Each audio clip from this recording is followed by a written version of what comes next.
औरी गांजा ले रही चढ़ते सावन भोला शरण में रौरा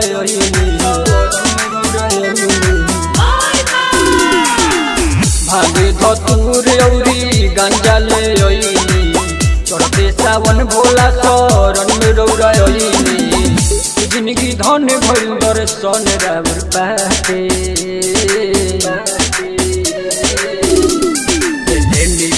चुनर में हारू पैनी सुनर बाबा रौरे कृपा से चुनर में हारू पैनी सुनर बाबा रौरे कृपा से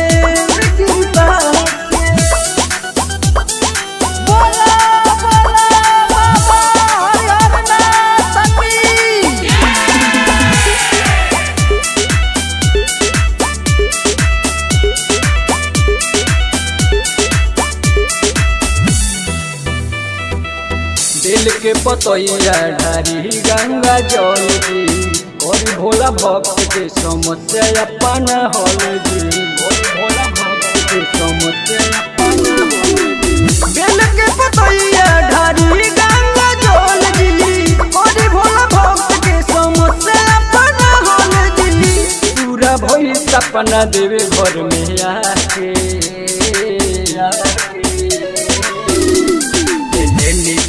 चुनर में हारू पैनी सुनर बाबा रौरे कृपा से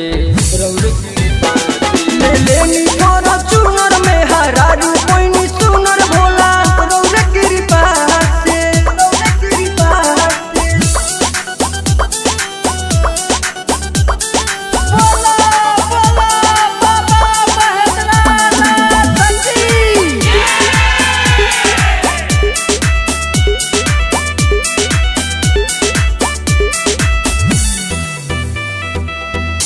महाकाल काल के करीना विनाश जी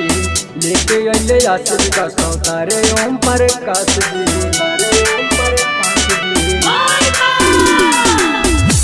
महाकाल काल के करीना विनाश जी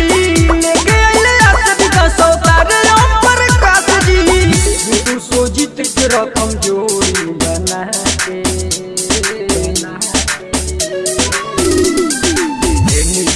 चुनर में हारू पैनी सुनर बाबा रौरे कृपा से चुनर में हारू